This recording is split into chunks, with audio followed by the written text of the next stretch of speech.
हरि ओम शं नो मित्रस्यं वरुणः शं नो भवत्वर्यमा शं न इन्द्रो बृहस्पतिः शं नो विष्णुरुक्रमः नमो ब्रह्मणे नमस्ते वायो त्वमेव प्रत्यक्षं ब्रह्मासि त्वामेव प्रत्यक्षं ब्रह्म वदिष्यामि ऋतं वदिष्यामि सत्यं वदिष्यामि तन्मामवतु तद्वक्तारमवतु अवतु माम् अवतु वक्तारम् ओम శాంతి శాంతి శాంతి. మన మిథున రాశిలో చివరికి వస్తున్నాము. మిథున రాశి యొక్క సంఖ్యాబలము 5 అనుకున్నా కదా. మేష రాశికి అయితే 9 దాని నెంబరు సంఖ్య. వృషభ రాశికి అయినట్లయితే 6 శుక్రుడి తాలూకు ఆధిపత్యం కింద వస్తుంది కాబట్టి, మిథునం అనేది బుధుడు ఆధిపత్యం కింద వస్తుంది కాబట్టి 5 నెంబర్గా దీన్ని తెలియజేస్తారు. ఇందులో ప్రతి నెంబర్కి కూడా ఒక ప్రత్యేకమైన విలువ ఉంటుంది. నెంబర్ ఈజ్ ఏ పొటెన్సీ అని చెప్తారు మాస్టర్ గారు. సో నెంబర్ని మామూలుగా తీసుకోవడం కాకుండా నెంబర్ని ఆధ్యాత్మికంగా తీసుకుంటున్నప్పుడు ప్రతి నెంబర్కి దానికంటూ ఒక ప్రత్యేకమైనటువంటి విలువ ఉంటుంది. ఈ నెంబర్స్ని ప్రత్యేకంగా ధ్యానం చేసే విధానం కూడా మనకి పెద్దలు మనకు చెప్తూ ఉంటారు. సో ఈ రాశికి నెంబర్ ఏంటన్నట్లయితే నెంబర్ 5. ఈ సంఖ్యను పరమ గురువులు మధ్యవర్తి అని మిడిల్ మ్యాన్గా పిలుస్తారు. మధ్యవర్తి అంటే ఇక్కడ ఆర్బిట్రేషన్ చేసేవాడు అని కాదు. యాక్చువల్గా మిథున రాశిలో పుట్టినటువంటి వాళ్ళు చక్కగా మధ్యవర్తిత్వం వహిస్తారు, అది వేరే విషయం. అదే ఆ మధ్యవర్తిత్వం వహించే లక్షణం కూడా ఈ మిథున రాశి సంబంధించిన వాళ్ళకి ఉంటుంది కాబట్టి ఈ సంఖ్యకి కూడా 5కి అదే ప్రార్థించి వస్తుందని పరమగురువులు చెప్తారు, సుమాన్ చెప్తున్నారు. మనుషులోని పంచేంద్రియాలకి తాలూకు ప్రజ్ఞలకి ప్రాణము సమన్వయ శక్తిగా పనిచేస్తుంది. పంచేంద్రియాలు ఏ ఇంద్రియం ప్రకారంగా ఇంద్రియం పనిచేయడం అనేది ఒకటి, పంచేంద్రియాలు కలిసి పనిచేయడం అనేది ఒకటి. పంచేంద్రియాలు కలిసి పనిచేస్తున్నప్పుడు అది ప్రాణశక్తి మూలకంగానే ఈ పంచేంద్రియాలన్నీ కూడా కలిసి పనిచేయడానికి అవకాశం ఉంటుంది, సమన్వయంతో పనిచేయడానికి అవకాశం ఉంటుంది. ఈ ప్రాణశక్తి ఏ ఇంద్రియంలోకి సక్రమంగా పని చేయకపోయినప్పటికీ కూడా ఆ ఇంద్రియానికి మిగతా ఇంద్రియాలతో సమన్వయం తగ్గుతుంది.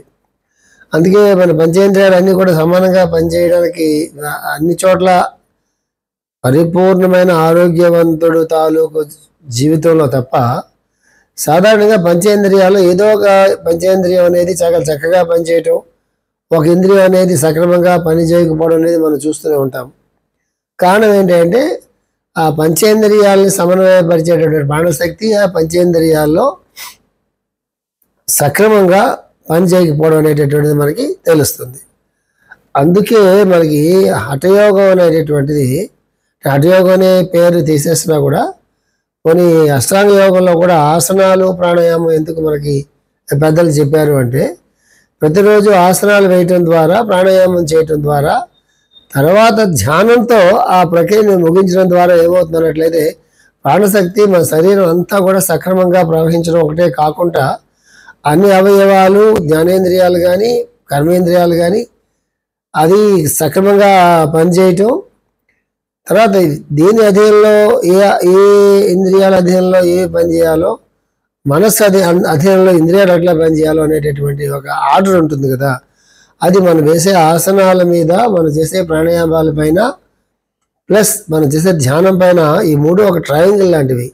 ప్రతిరోజు తప్పనిసరిగా ఈ 3 కలిపి మనం చేసుకునేటప్పుడు ఏమవుతుందంటే ఈ ప్రాణస్పందన శరీరం అంతా కూడా సక్రమంగా పనిచేస్తాయని మనకి యోగ శాస్త్రం అనేది చెబుతుంది. మనిషి భౌతిక అస్తిత్వానికి అనన్య స్థితిని అనుభూతి చెందడానికి 5 ఇంద్రియాలు వాయికలు. అంటే మనిషి భౌతిక అస్తిత్వం అంటే అర్థం ఏంటి? భౌతికంగా మనం ఉండగలుగుతున్నాం అంటే ఈ అనన్య స్థితిని అనుభూతి చెందడానికి 5 ఇంద్రియాలు వాయికలు. అంటే అనన్య స్థితి అంటే మనకన్నా ఇతరంగా ఉన్నటువంటిది. ప్రతిలో ఆహారం ఉంది, ఆహారం తాలూకు రుచి ఉంది. ఆహారం తాలూకు రుచి అనేది మనం తెలియాలన్నట్లయితే ఆహారాన్ని కంటితో చూడటమో లేకపోతే ముక్కుతో ఆ వాసనను ఆగ్రాణించటమో లేకపోతే ఏదో ఒకటి బయట ప్రపంచంతో కలిసి పంచేంద్రియాలు పనిచేయడం ద్వారానే బయట ఉన్నదాన్ని లోపలికి తీసుకోవడానికి, ఆస్వాదించడానికి అవకాశం ఉంటుంది. ఇక్కడ మనం అర్థం చేసుకోవాల్సింది ఏంటంటే బయట ప్రపంచం లోపల ప్రపంచంలో ఉన్నప్పుడు ఈ బయట ప్రపంచానికి లోపల ప్రపంచానికి మధ్యన సరైన అనుసంధానాన్ని ఏర్పాటు చేసుకోవడం అనేది యోగ ప్రక్రియలో యోగ సాధనలో ఒక భాగం. అది అందులో కర్మేంద్రియాలు వాటి పాత్రలవి పోషిస్తాయి, జ్ఞానేంద్రియాలు వాటి పాత్రలవి పోషిస్తాయి, మనస్సు కూడా తన పాత్రను తను పోషిస్తుంది. ఎవరు ఏ పాత్రలు ఎందుకు ఎలా పోషించాలో అనేటటువంటి దాన్ని ఏర్పాటు చేసుకోవడమే యోగ విధానాల్లో ఒకటి సుమాని చెప్తున్నారు. సో భౌతిక అస్తిత్వానికి అనన్య స్థితిని అనుభూతి చెందడానికి 5 ఇంద్రియాలు వాయికలు, అనన్య స్థితిని పొందడానికి కూడా 5 ఇంద్రియాలే వాయికలు సుమా అని చెప్తున్నారు. ఈ 5 ఇంద్రియాలు బాహ్య ప్రపంచంతో కూడి ఉన్నట్లయితే ఒకలాగా పనిచేస్తాయి. 5 ఇంద్రియాల్లో కూడా అనన్యమైనటువంటి స్థితిని పొందడానికి వాటికి అవి ఉపయోగపడుతున్నప్పుడు ఒక దాంట్లో పనిచేస్తాయి సుమా అని మనం ఇక్కడ అర్థం చేసుకోవాలి. ఓకే, ప్రాణస్పందన ఈ 5 కేంద్రముల ద్వారా ప్రాణస్పందనలు కేంద్రం నుండి పరిధికి పనిచేయుచున్నప్పుడు మనస్సును ఈ 5 కేంద్రములకు ప్రయోగించినప్పుడు మానవుడు బాహ్య ప్రపంచము కలుసుకుంటకు బయటకు వచ్చును. ఇదంతా ఒక థియరీ కాదు, ఇదంతా ఒక ప్రాక్టికల్ పార్ట్. దీని లైఫ్లో మనం ఈ ఇంద్రియాలని, ఇంద్రియ ప్రవృత్తుల్ని ఇవన్నిటినీ కూడా మనం ఉపయోగించుకుంటున్నప్పుడు ఈ సైన్స్ కూడా మన గుర్తుని ఉపయోగించుకున్నట్లయితే సక్రమంగా మనం ఉపయోగించుకోగలుగుతాం. లేకపోతే ఏంటంటే అవి మనల్ని వాటిలోకి తీసుకెళ్ళిపోతాయి. జాగ్రత్తగా వినండి. ఇది మనస్సును ఈ 5 కేంద్రములకు ప్రయోగించినప్పుడు, మనస్సుని 5 కేంద్రములకు ప్రయోగించినప్పుడు అనేది ఆ పద ప్రయోగం అవుతుండాలి. 5 ఇంద్రియాలు మనస్సును ప్రయోగించడం కాదు, మనస్సును ఈ 5 ఇంద్రియాలు కేంద్రములకు ప్రయోగించినప్పుడు మనస్సును ప్రయోగిస్తున్నాం. మానవుడు బాహ్య ప్రపంచమును కలుసుకోవటకు, మానవుడు బాహ్య ప్రపంచాన్ని కలుసుకోవడం అంటే ఏంటి, అర్థం ఏంటి, ఇక్కడ ఎలా అర్థం చేసుకోవాలి? కళ్ళు మూసుకుంటే కళ్ళు దేనికి సృష్టించబడ్డాయి అన్నట్లయితే బాహ్య ప్రపంచాన్ని చూడటం కోసం, వెలుగు ద్వారా వెలుగును చూడటం కోసం మన కళ్ళు అనేవి ఉన్నాయి కదా. కళ్ళు మూసుకొని కూర్చుంటే బాహ్య ప్రపంచం మనకు కనిపించదు, బాహ్య ప్రపంచంలో ఉండే వస్తువులు కూడా మనకు కనిపించవు. ఇప్పుడు కళ్ళు మూసుకుంటా మనం అంతర్ముఖమైనటువంటి సాధన చేసుకోవడం గురించి, అంతర్ముఖంగా మన ప్రయాణం సాగడం గురించి మనస్సును తీసుకెళ్ళి బుద్ధిని తీసుకెళ్ళి ఆత్మలోను, ఆ అంతర్ముఖమైనటువంటి ఆత్మకి అభిముఖంగా మనం ప్రయాణం చేస్తున్నప్పుడు కళ్ళు మూసుకోవాలి. ఎంత కళ్ళు మూసుకుంటాం అంటే కళ్ళు బాహ్య ప్రపంచాన్ని చూస్తున్నప్పుడు అది బాహ్య ప్రపంచంతో కలిసి ఈ కళ్ళు పనిచేస్తాయి తప్ప అంతర్ముఖ దృష్టికి పనిచేయవి. సో ఇది అంచేత కళ్ళు ఎప్పుడు మూసుకోవాలి, కళ్ళు ఎప్పుడు తెరవాలి అనేటటువంటిది, కళ్ళు ఎందుకు తెరవాలి అనేటటువంటిది ఆ ఫినామినన్ మనకు గుర్తుంటే అందు గురించి ఆ దృష్టిని మనం ఉపయోగించుకుంటాం. కళ్ళు దేనైనా చూస్తాయి, మంచి విషయాలను చూడొచ్చు, కళ్ళు చెడు విషయాలు కూడా చూడొచ్చు. మంచి దృశ్యాలు కూడా కళ్ళు చూడొచ్చు, చెడు దృశ్యాలు కూడా కళ్ళు చూడొచ్చు. సో కళ్ళు చూడడానికి మాత్రమే ప్రకృతి మనకు ప్రసాదించింది కాబట్టి దేని చూడాలి దేని చూడట్లేదనే వివేకం ఎక్కడ ఉంటుంది, అది మన మనసులో ఉంటుంది. మనస్సు ఇంద్రియాల ద్వారానే బయటకు వస్తుంది. మనస్సు ఇంద్రియాల ద్వారా మాత్రమే చూడగలదు తప్ప మనసుగా ఆ దృశ్యాలను చూడలేదు. అది అంత డీప్గా ఈ స్టేట్మెంట్స్ని మనం అర్థం చేసుకోవాలి. 5 కేంద్రములకు ప్రయోగించినప్పుడు మానవుడు బాహ్య ప్రపంచంను కలుసుకుంటకు బయటకు వచ్చును. అంటే మనం బయట రావాలంటే దేని ద్వారా బయటకు వస్తున్నాం, మనం పంచేంద్రియాల ద్వారా మనం బయటకు వస్తున్నాం. ప్రాణస్పందనలు క్రమముగా కేంద్రంలోకి వెనుకకు మళ్ళినప్పుడు మనం ఉపతరమున ఉన్న 5 కిరణముల నుండి వెనుకకు తన మార్గమును వెలుగు కేంద్రం వైపు తిరిగి మళ్లించినప్పుడు మనిషి తనకి తాను దేవాలయపు గర్భగుడిలోనికి ప్రవేశించినట్లు గుర్తిస్తాడు. ఈ స్టేట్మెంట్ చదివేసుకుంటూ వెళ్ళిపోతే ఇది అర్థమవుతున్నట్టుగానే ఉంటుంది. ఏం చెప్తున్నాడు చూడండి. ప్రాణస్పందనలు క్రమముగా కేంద్రంలోకి వెనుకకు మళ్ళినప్పుడు, ప్రాణస్పందనలు అంటే ఏంటి, మనస్సు ఇంద్రియాలతో కలిసి పనిచేస్తున్నప్పుడు ప్రాణస్పందనలు అన్నీ కూడా ఇంద్రియాల ద్వారా పనిచేస్తుంటాయి. ఇంద్రియాల ద్వారా పనిచేస్తున్నప్పుడు మనస్సు మన బాహ్య జగత్తులో బాహ్య ప్రపంచంలో మాత్రమే ఉంటాము. కానీ ప్రాణస్పందనలు క్రమముగా కేంద్రంలోకి వెనుకకు మళ్ళినప్పుడు మళ్ళీ పని అయిపోగానే ఆ ప్రాణస్పందనలు నెమ్మదిగా ఇంద్రియాల్లో నుంచి మనస్సుకి వచ్చి మనస్సు నెమ్మదిగా ప్రాణస్పందనలోకి లైవ్ అయినప్పుడు మళ్ళినప్పుడు మనస్సు ఉపరితలమున ఉన్న 5 కిరణముల నుండి వెనుకకు తన మార్గంలోకి వెలుగు కేంద్రం వైపు తిరిగి మరలించినప్పుడు ఉపరితలం మీద 5 కిరణాలుగా ఉన్నటువంటి ఆ వెలుగు కేంద్రం వైపు మనస్సు మరలినప్పుడు మనిషి తనకి తాను దేవాలయపు గర్భగుడిలోనికి ప్రవేశించినట్లు గుర్తిస్తాడు. 5 కర్మేంద్రియాలు, ధ్యానేంద్రియాలు, మనస్సు అనుకున్న ప్రాణస్పందనలు ఆ వెనక్కి అంతర్ముఖంగా అంతర్దృష్టితో వెనక్కి వెళ్ళినప్పుడు ఏమవుతున్నట్లయితే మనిషి తనకి తాను దేవాలయపు గర్భగుడిలోనికి ప్రవేశించాలని గుర్తిస్తాడు. మళ్ళీ ఎక్కడికి వస్తున్నాడు? దేవాలయంలో ఉన్నటువంటి గర్భగుడిలో ఎవరుంటాడు? గర్భగుడిలో భగవంతుడు ఉంటాడు. మన దేవాలయం, శరీరం అనే దేవాలయంలో మన లోపల ఉండేటటువంటి గర్భగుడిలో హృదయంలో ఎవరుంటాడు? మన పరమాత్మ అనేటటువంటి ఆయన మనలో భగవంతుడి స్వరూపంగా, ఆత్మస్వరూపంగా భగవంతుడు ఉంటాడు సుమా అని చెప్తున్నారు. ప్రయత్నం చేసుకోవాలి. అదే కర్మేంద్రియాలని, అదే మనస్సుని కర్మేంద్రియాల ద్వారా మనస్సు బాహ్య ప్రపంచంలో పనిచేస్తున్నప్పుడు ఒకలాగా పనిచేస్తుంది. కర్మేంద్రియాల వల్ల నెమ్మదిగా మనస్సులోకి వచ్చి మనస్సు అంతర్ముఖత్వం చెంది ప్రాణస్పందనలోకి వచ్చి ఆ తర్వాత నెమ్మదిగా అంతర్ముఖంగా ప్రయాణం సాగించినప్పుడు మనలో ఈ దేవాలయం అనేటటువంటి గర్భగుడిలో ఉన్నటువంటి పరమాత్మ స్వరూపమైన ఆత్మ స్వరూపుడిగా మనం తెలుసుకోవటం కానీ ప్రవేశం జరుగుతుందా అని చెప్తున్నారు. ఇది మిథునం ద్వారా చెప్పారు. ఈ ప్రాణస్పందనలు, మనస్సు, కర్మేంద్రియాలు ఇవన్నీ కూడా మనకి పతంజలి యోగ సూత్రాల్లో ధారణ, ధ్యాన, ప్రాణాయామ, ప్రత్యాహార, ధారణ, ధ్యాన 4టిని కలిపి ఇక్కడ మాస్టర్ గారు చిన్న పారాగ్రాఫ్గా ఇచ్చారు. ఇక సృష్టి భౌతికంగా దిగి రావడానికి మూల పదార్థం 5 స్థితులుగా విభజించబడింది. సృష్టి భౌతికంగా దిగి రావాలన్నట్లయితే పంచభూతాలుగా 5 డిఫరెంట్ స్టేట్స్గా అది డివైడ్ అయ్యి బయటకు వచ్చింది. సంఖ్యాశక్తుల మధ్య మార్గంలో 5 అనే సంఖ్య ఉంటుంది. ఇలాగ వచ్చిన సంఖ్యాశక్తుల మధ్య మార్గంలో 5 అనే సంఖ్య ఉంటుందని చెప్తున్నారు మాస్టర్ గారు. 5కి పైన ఆరోహణముగా 4 సంఖ్యలు, కింద అవరోహణముగా 4 సంఖ్యలు ఉంటాయి. ఈ 5కి పైన 4 ఉంటాయి, కింద 4 ఉంటాయి.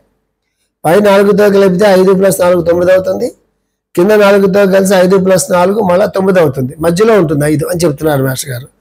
ఆరోహణ క్రమంలో 5, అవరోహణ క్రమంలో 5 ఉంటాయని చెప్తున్నారు. వృత్తం యొక్క పరిధి వెంట అత్యంత విశ్వత్ బిందువు వద్ద మొట్టమొదటి సంఖ్యను చిరజీవి సంఖ్యను అనగా 1ని 9ని అనుసంధానం చేసినప్పుడు దాని చుట్టూ 9 సంఖ్యలు మాత్రమే ఉంటాయి. వృత్తం చేసుకుని రథల్ ఈక్వనాక్స్ ఉంటుంది కదా, విశ్వత్ బిందువు. అక్కడి నుంచి 1 2 3 4 5 6 7 8 9 వెళ్ళేటప్పుడు కల్లా 9 కనిపిస్తారు సుమా అని చెప్తున్నారు. మీరు ఒక సర్కిల్ డ్రా చేసుకుని అది వేసుకున్నట్లయితే మీకు అది ఆ నెంబర్ మీకు వస్తుంది. ఎప్పుడైనా బోర్డు మీద మనం అది చెప్పుకుందాం. వశ్వత్ బిందువు వృత్తం యొక్క పరిధి వెంట వశ్వత్ బిందువు మొట్టమొదటి సంఖ్యను చిరజీవి సంఖ్యను అనగా 1ని 9ని అనుసంధానం చేసినప్పుడు దాని చుట్టూ 9 సంఖ్యలు మాత్రమే ఉంటాయి. వైరుధ్యములు గల ద్వంద్వములను ఏర్పరచడం మిథున రాశి యొక్క లక్షణము. మిథున రాశి తాలూకు మెయిన్ క్వాలిటీ ఏంటి? వైరుధ్యము గల ద్వంద్వాలను ఏర్పరుస్తుంది. ఇది మంచిదవునా కదా అంటే సృష్టి ధర్మం. అది ద్వంద్వాలనే లేకపోతే సృష్టి అసలు ముందుకు సాగదు. ఆ ద్వంద్వాలు కూడా ఎలా ఉంటాయి? వైరుధ్యంగా ఉంటాయి. ఇప్పుడు స్త్రీ పురుషులు ఉన్నారనుకోండి, ఉదాహరణకి ఈ స్త్రీ పురుషులు అనేటటువంటి ద్వంద్వాలు వైరుధ్యంగా ఉంటుంది. స్త్రీ తత్వం వేరుగా ఉంటుంది, పురుష తత్వం వేరుగా ఉంటుంది. అట్లాగా చీకటి వేరుగా ఉంటుంది, వెలుగు అన్నీ వచ్చినటువంటి మూలస్థానం ఒకటే అయినప్పుడు కూడా వైరుధ్యాలు ఎప్పుడు ఉంటాయి ద్వంద్వాల్లో. చీకటి ఉంటుంది, వెలుగు ఉంటుంది. ఇట్లా ఇదంతా కూడా మిథున రాశి లక్షణం సమానం చెప్తున్నారు. ప్రాపంచిక మానవుడు తన 5 అనే సంఖ్యాశక్తి మీద ధ్యానం చేసినప్పుడు, అంటే ప్రాపంచిక మానవుడు అంటే మనమే, మన 5 మీద ధ్యానం చేసినప్పుడు భేదాభిప్రాయాలు కలుగజేస్తుంది. ఇది ఏ 5 మీద పైన ఒక 4 ఉంటాయి, కింద ఒక 4 ఉంటాయి, ద్వంద్వాలు ఉంటాయి, వైరుధ్యాలు ఉంటాయి అనేటటువంటి ఒక బ్యాక్గ్రౌండ్ మీద కానీ, ముఖ్యంగా ద్వంద్వాల మీద తో కూడినటువంటి ఆ దృష్టి మనకు ఉన్నప్పుడు అప్పుడు కానీ 5 మనం ధ్యానం చేస్తే భేదాభిప్రాయాలు వస్తాయి సమానం చెప్తున్నారు.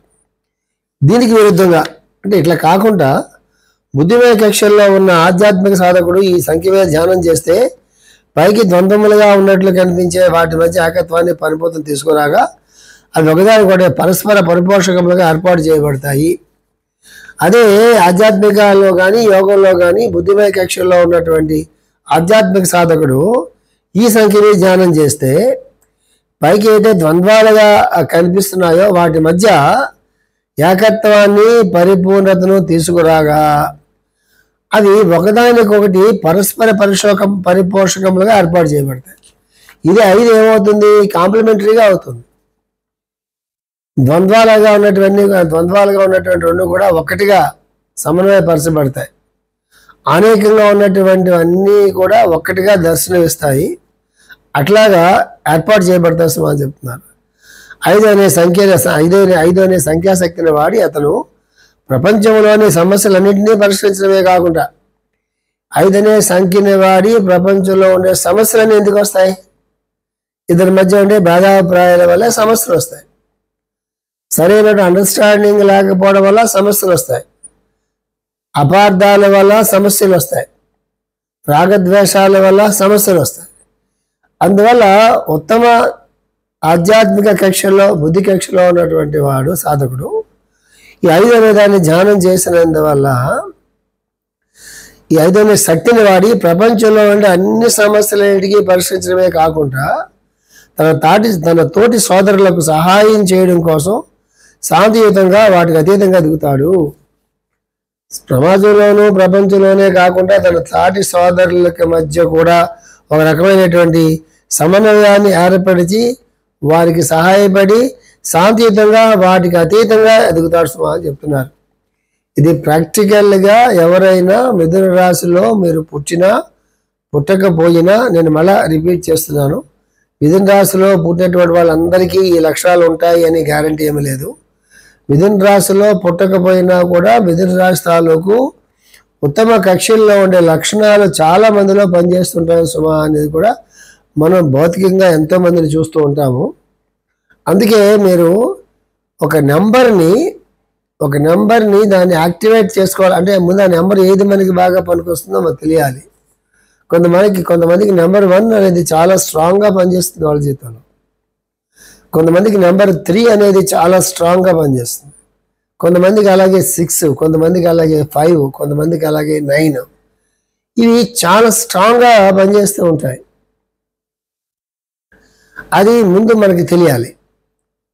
మన పుట్టిన తేదీ మన జీవితంలో స్ట్రాంగ్గా పనిచేయాలనే రూల్ లేదు, గుర్తుపెట్టు. చాలామంది పుట్టిన తేదీనే లక్కీ నెంబర్గా తీసుకుని ముందుకు వెళ్తూ ఉంటారు. అఫ్కోర్స్ వాళ్ళ అనుభవంలో దానివల్ల వాళ్ళకి చాలా విజయాలు జీవితంలో వచ్చినాయి, చాలా శాంతి వచ్చింది, చాలా వాడు సాధించుకోగలిగారంటే ఖచ్చితంగా అది లక్కీ నెంబర్ అయ్యే ఉంటుంది, దాంట్లో సందేహం ఏమీ లేదు. కానీ పుట్టిన తారీఖు లక్కీ నెంబర్ కావాలని రూల్ లేదు. అది చెప్తారు గుర్తు, రూల్ లేదు, రూల్ కాకపోవడం కూడా పోదు. కానీ మన లక్కీ నెంబర్ అని నేను వాడుతున్నాను. కానీ లక్కీ అనే పదం తీసి పక్కన పెట్టినట్లయితే ఆధ్యాత్మిక జ్యోతిష్యంలో మనకి మన పైన ఏ నెంబర్ చాలా బాగా పనిచేస్తుందో అనేది మనకు తెలుసుకోవాల్సిన అవసరం ఉంది. ఆ నెంబర్ బాగా పనిచేస్తుందని తెలుసుకున్నప్పుడు సాధారణంగా మనకి ఎక్కడ తెలుస్తుందంటే చాలా చోట్ల ఆ నెంబర్కి సంబంధించినటువంటి ప్రజ్ఞలు పనిచేయటం కానీ ఆ నెంబర్కి సంబంధించినటువంటి కొన్ని విషయాల్లో మనకి సక్సెస్ రావటం కానీ మనకి చాలా కంఫర్టబుల్గా అనిపించడం కానీ చాలా సన్నివేశాలు మన జీవితంలో ఆ నెంబర్కి సంబంధించి జరగటం కానీ జరుగుతూ ఉంటుంది. దాన్ని మనం సాధారణంగా మార్చుకోకూడదు. ఇది ఒక ప్రాసెస్ ఉంటుంది. లక్కీ నెంబర్ అనుకుని చాలామంది ఇదే ప్రాసెస్లో వెళ్తూ ఉంటారు. సో దానికంటే కొంచెం పైకి రావాలి. ఎలా పైకి రావాలి? 5 అంటే పంచేంద్రియాలు జ్ఞానేంద్రియాలు పంచేంద్రియాలు అయిపోతుంది. పాండవులు కూడా 5గురే. 5 పాండవుల్ని ద్రౌపది వివాహం చేసుకున్నది. దాని అంతరార్థాలు ఏంటి?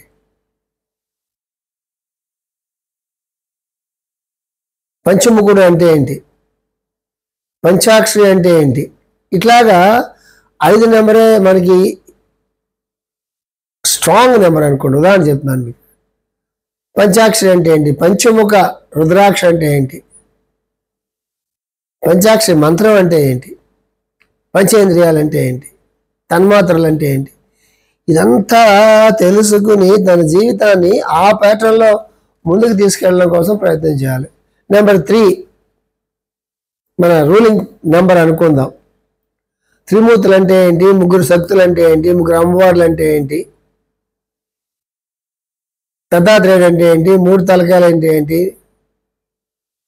బ్రహ్మ విష్ణు మహేశ్వరులు అంటే ఏంటి, త్రిశూలానికి ఎందుకు మూడే ఉంటాయి, ఇట్లాగా 3 గురించినటువంటి సమస్త విజ్ఞానాన్ని తెలుసుకోవడం కోసం ప్రయత్నం చేసి ఆ 3 అనేటటువంటి నెంబర్ తాలూకు ఆ పవర్ ఏదైతే ఉన్నదో అది మనల్ని నడిపిస్తుందని మనకు తెలిసినప్పుడు ఆ 3కి సంబంధించినటువంటి అన్నిటిని మన జీవితంలో తీసుకోవాలి మనం. ఇది కూడా నెంబర్తో కూడా ఒక ఆధ్యాత్మిక సాధనా మార్గం ఉంటుంది. ఇలాంటి లెక్చర్స్ మనం ఉన్నప్పుడు వాటిని కూడా మన మనసులోకి తెచ్చుకుని సాధనలో తెచ్చుకోవాలి. ఇక చిట్ట చివరి లెసన్లోకి వస్తున్నాను. మిథునంలో వ్యక్తిగత మూర్తిమత్వపు స్థాయిలో ఉన్న వారికి మిథున రాశి వారి మానసిక కార్యకలాపాలకి ఆలోచన స్రవంతులకు కారణమవుతుంది. అంటే ఇండివిజువల్ అండ్ పర్సనాలిటీ లెవెల్లో ఉన్నటువంటి వాళ్ళకి మిథున రాశి వాళ్ళ తాలూకు మానసిక కార్యకలాపాలు కానీ ఆలోచనలు కానీ తెలియజేస్తుంది. సామాన్య మానవుడి యొక్క తెలివితేటల రూపంలో సాధింపబడే దౌచరాయిభారాలు అంటే సాధారణ అంటే యావరేజ్ మ్యాన్ చాలా పెద్ద పెద్ద మేధావులు కూడా స్పిరిచువల్ అస్ట్రాలజీ దృష్టిలో యావరేజ్ మ్యాన్గానే మనం తీసుకోవాలి. బట్ వాళ్ళు ఇంటలెక్చువల్స్ అంటే ఫిజికల్ లెవెల్ అంటే బాహ్య ప్రపంచంలో ఇంటలెక్చువల్స్ వాళ్ళు, బాహ్య ప్రపంచంలో నోబెల్ ప్రైజ్ విన్నర్స్ కావచ్చు, బాహ్య ప్రపంచంలో వాళ్ళు మిలియనర్స్ కావచ్చు, వాళ్ళ తెలివితేటల్లో వాళ్ళ సామ్రాజ్యాన్ని నిర్మాణం చేసుకోవడం కావచ్చు. ఆధ్యాత్మిక జ్యోతిష్లో వాళ్ళందరినీ కూడా మనం ఆ స్థాయిలో మనం చూడం. ఆధ్యాత్మిక జ్యోతిష్యంలో మనం చూసే స్థాయిలు వేరు. సో సామాన్య మానవుని యొక్క తెలివితేటలు అంటే అర్థం ఏంటి, ఎవరైతే ఇండివిజువల్ అండ్ పర్సనాలిటీ లెవెల్లో జీవిస్తున్నారో వాళ్ళంతా కూడా సామాన్య మానవులే. వాళ్ళు దౌచరాయభారాలు కానీ సామాజిక కార్యకలాపాలు కానీ రాజీ ప్రయత్నాలు కానీ ఎక్స్ప్లెనేషన్లు ఇవ్వటం కానీ ట్రాన్స్లేషన్స్ చేయటం అనువదించడం కానీ భావ ప్రకటన సామర్థ్యం ఎక్స్ప్రెషన్ ఆఫ్ ది వాయిస్ కానీ ఎక్స్ప్రెషన్ కానీ ఇవన్నీ కూడా రాశి కిందకే వస్తాయి. ఎవరైనా బాగా ఎక్స్ప్రెస్ చేయగలుగుతున్నారు, వాళ్ళ వ్యూస్ చాలా బాగా ఎక్స్ప్రెస్ చేయగలుగుతున్నారు, వాళ్ళ వ్యూస్ని బాగా అందరికీ చెప్పగలుగుతున్నారు, దీని మధ్య దౌచ రాయబారాలు చేస్తున్నారు, రాజీ ప్రయత్నాలు చేస్తున్నారు, ఇవన్నీ కూడా మిథున రాశి కిందకి వస్తాయి సుమా అని చెప్తున్నారు. ప్రపంచం యొక్క అన్ని శాస్త్రీయ మరియు సాహిత్య కార్యక్రమాలు ఈ రాశే పాలించబడతాయి. అంటే సైంటిఫిక్ కానీ లిటరేచర్ కానీ ఇవన్నీ కూడా ఈ రాశి కిందకే వస్తాయి. వక్తృత్వము రంగులు ప్రతిమలు ఈ రాశి సంబంధించినవి. ఆరేషన్ బాగా ఎవరైనా చాలా బాగా మాట్లాడుతున్నారు, చాలా హ్యూమరస్గా మాట్లాడుతున్నారు, చాలా డీటెయిల్డ్గా మాట్లాడుతున్నారు, చాలా అనలిటికల్గా మాట్లాడుతున్నారు, చాలా విమర్శనాత్మకంగా మాట్లాడుతున్నారు. ఖచ్చితంగా మిథున రాశి తాలూకు ప్రభావం వాళ్ళ మీద ఉండే ఉంటుంది. మిథున రాశి ప్రభావం అంటే ఏం లేదండి, మిథున రాశి ప్రభావం ఉంది అంటే అర్థం ఏంటంటే విశుద్ధి చక్రం తాలూకు ప్రభావం ఎక్కువగా ఉంది అని అర్థం. అది అర్థం చేసుకోవాలి. విశుద్ధి కేంద్రం ద్వారా వ్యక్తమవుతాయి. అది మాస్టర్ చెప్పారు. మిథున రాశి పాలించబడే విశుద్ధి చక్రం ద్వారా వ్యక్తమవుతాయి. మనిషికి ప్రకృతి ధర్మానికి సంబంధించిన వివరణ ఈ రాశి సంబంధించినది. మనిషికి కానీ ప్రకృతి ధర్మాలకు కానీ సంబంధించినటువంటి వివరణ అంతా కూడా ఈ రాశి సంబంధించినది. న్యాయ చట్టాల ఏర్పాటు మాత్రం మిథున రాశికి సమసప్తక రాశి అని ధను రాశి దాని అధిపతి అయిన గురువుకి సంబంధించినది. అంటే న్యాయ చట్టాలు ఏర్పాటు చేయడం, న్యాయశాస్త్రం ఇవన్నీ కూడా ఉన్నాయి కదా, అవి మాత్రం మిథున రాశి సంబంధించినవి కాదు. అవన్నీ కూడా మిథున రాశికి ఆపోజిట్గా ఉండేటటువంటి ధనుస్సు రాశికి సంబంధించినటువంటి.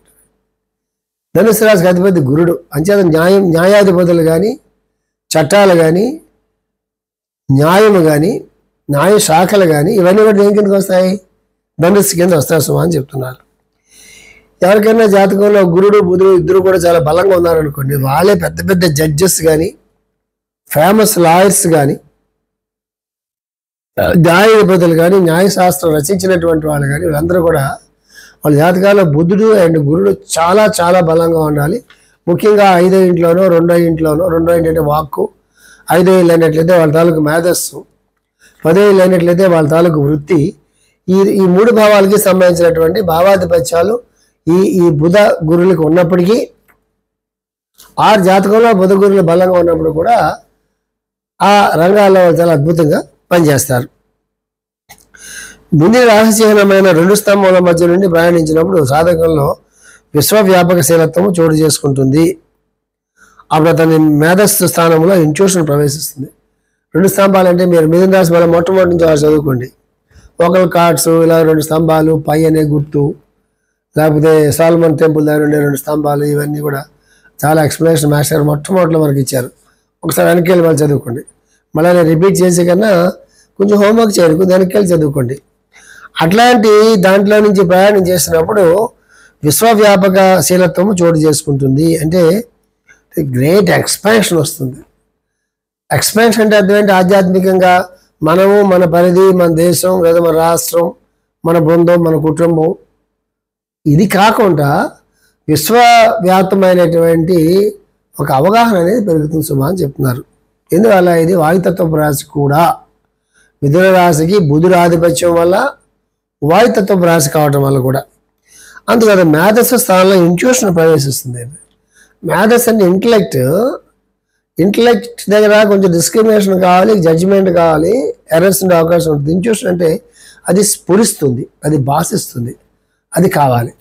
ఇది చాలా మాటలు నేను బుక్ రిఫర్ చేస్తుంటాను మీకు, ఫ్రమ్ ఇంటలెక్ట్ టు ఇంట్యూషన్ అని. ఆలిసియా వెళ్ళిది, చదువుకోండి, అద్భుతంగా మాస్టర్ ఎక్స్ప్లెయిన్ చేస్తారు. ఈ సమయంలో ధార్మిక శక్తికి కారకుడైన వరుణగ్రహం ఈ రాశికి అధిపతి అవుతాడు. ఎట్లాంటి స్టేజ్ అంటే ఏంటి? ఇంటలెక్ట్లో నుంచి ఇంట్యూషన్లోకి వచ్చేటటువంటి స్టేజ్లో సాధకుడు ఉన్నప్పుడు ఈ రాశికి వరుణుడు ఆధిపత్యం వహిస్తాడు సుమా అని చెప్తున్నారు మాస్టర్ గారు. ఇక్కడ చాలా ఇక్కడి నుంచి మీరు చూస్తూ ఉంటే ఆల్రెడీ మనం 4వ రాశి 3వ రాశికి వచ్చాం కదా. చూస్తూ ఉంటే వరుణుడు ఆధిపత్యం అనేది ఉత్తమ కక్షల్లో వరుణుడు ఆధిపత్యం వహిస్తాడని మాస్టర్ చాలా రాష్ట్రాలు చెప్తారు. అంటే గ్రాడ్యువల్గా ఏం జరుగుతుందని మీకు అర్థమవుతుంది. ఇదొక నేను ఒక క్లూ లాగా ఇస్తున్నాను మీకు.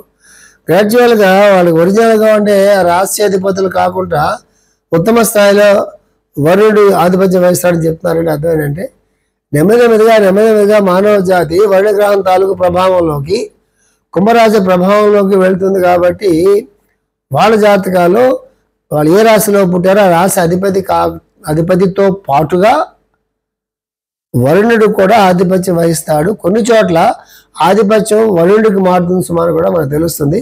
అట్లాంటి వాళ్ళు కూడా మనం చూడగలుగుతాం, మనం ఆ దృష్టి మనకు ఉన్నట్లయితే.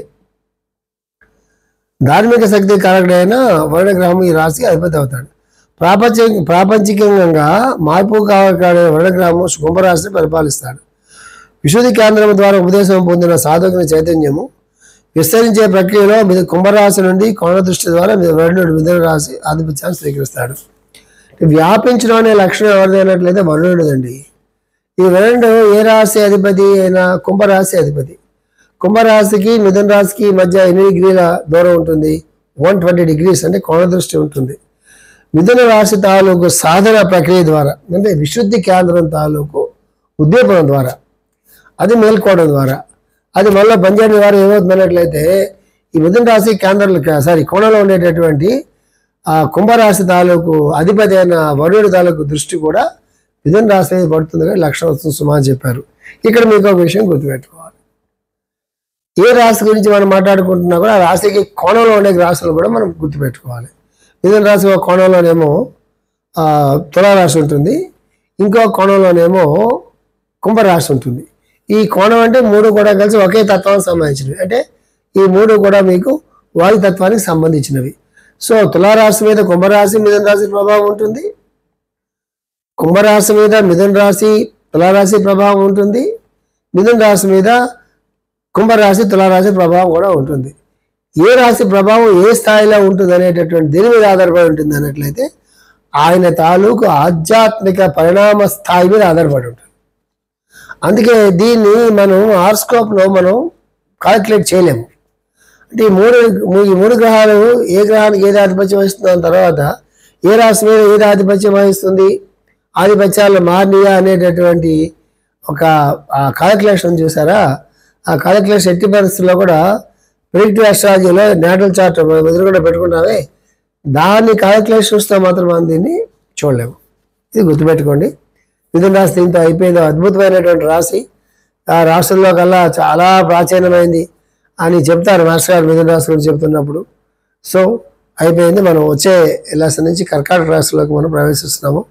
మిథున రాశి మాస్టర్ జ్వాల్కూల్ గారి రాశి. మిథున రాశి తాలూకు ప్రభావంతోనే మాస్టర్ జ్వాల్కూల్ గారు ఇంతమంది పరమ గురువులకి ఆయన ఒక పోస్ట్ మ్యాన్గా పనిచేస్తూ వాళ్ళ జ్ఞానాన్ని మేడం బ్లవాట్స్కీ ద్వారా, ఆలిస్ ఐ బేలీ ద్వారా, మన మాస్టర్ ఈకే గారి ద్వారా మనందరికీ అందించి ఇన్ని వేల సంవత్సరాల నుంచి కూడా ఈ జ్ఞాన మార్గంలో మమ్మల్ని నడిపిస్తున్నటువంటి వారు మాస్టర్ జ్వాల్కూల్ గారి తాలూకు రాశి, మిథున రాశి. ఇది మనం గుర్తుపెట్టుకోవాలి. మాస్టర్ కుతుంబీ గారికి సంబంధించిన రాశి ధనుస్సు రాశి. మాస్టర్ శశి గారికి సంబంధించిన రాశి మనకి కుంభరాశి. ఈ రాశులకి సరైనటువంటి స్థానంలో ఉన్నటువంటి రాశి సింహరాశి, మేడం బ్లవాట్స్కీ మాస్టర్ గారిది. ఇది ఒక నెట్వర్క్ లాంటిది. ఇది ఆ నెట్వర్క్లో మిథున రాశి కూడా మనకి ఉంది కాబట్టి ఈ మిథున రాశి మన జీవితాల్లో కూడా అత్యంత ప్రాధాన్యమైనటువంటి ఒక పాత్రని తీసుకుంటుంది. అందులో మిథున రాశికి, మిథున రాశి అధిపతికి, మిథున రాశిని పరిపాలించే దేవతలకి, మిథున రాశి ద్వారా పనిచేసే పరమ గురువులకి నమస్కారం చెప్పుకుంటూ వచ్చే క్లాస్ నుంచి మనం కర్కాటక రాశిలోకి ప్రయాణం చేస్తాము. స్వస్తి ప్రజాభ్య పరిపాలయంతాం న్యాయేన మార్గేణ మహిషా గోబ్రాహ్మణేభ్యः సోమస్తు నిత్యం లోకాः సమస్తాः సుఖినో భవంతు. ఓం శాంతి శాంతి శాంతి.